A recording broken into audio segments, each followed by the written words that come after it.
Il faut dire que dans le cadre de la mise en œuvre du projet de gestion décentralisée des forêts et des espaces boisés, il est prévu le financement et la réalisation d'investissements pour la gestion, la protection et la réhabilitation des forêts et des espaces boisés.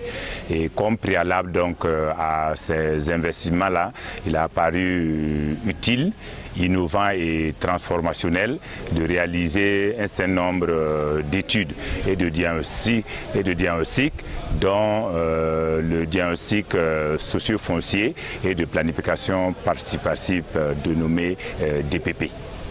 L'étude a produit un certain nombre de propositions d'aménagement avec assorties de règles suffisamment claires et précises.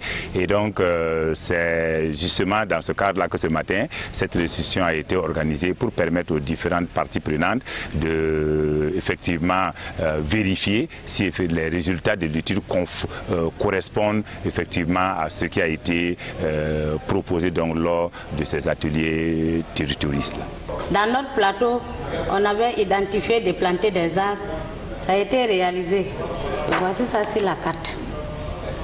Dans notre carte, nous avons demandé une pompe ici,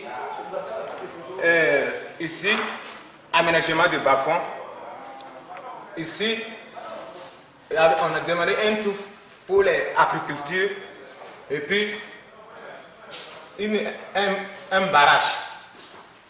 Après ça, maintenant, et là, on a demandé un retenu d'eau. C'est nous qui avons demandé ça. Et on doit reboiser les bois à Pau et Coinsera entre Brum Brum. C'est ici. Ici, à Bando, on a demandé une pompe et puis un pâturage avec la pâturage entre Siro et Impantira. C'est ce que nous on a demandé et c'est ce qui a déjà fait sur la carte. Moi, mon village c'est Oulo, je retrouve ça sur la carte. Le jour de l'atelier, on avait proposé des retenues d'eau et des aménagements de bas-fonds pour les cultures, riziculture. Bon. Et des repoisements, on avait parlé des repoisements de moringa pour les femmes, en même temps avec l'outil de grillage. Puis sur la carte, tout ce qu'on a proposé, on retrouve ça et on est d'accord avec. Actuellement, c'est un travail d'analyse qui va se faire dans les jours à venir.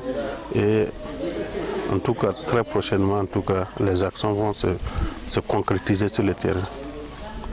Notre accompagnement réside surtout dans la sensibilisation des populations, parce que si les populations ne sont pas sensibilisées, comme on le dit souvent, on ne peut être mobilisé autour de ses intérêts. Le programme d'aujourd'hui a concerné tous les 19 villages de Ouri et chaque village a été passé en revue et leur problème a été soulevé. Donc la révision de notre PCD concernera tous les 19 villages et chaque village y trouvera son compte.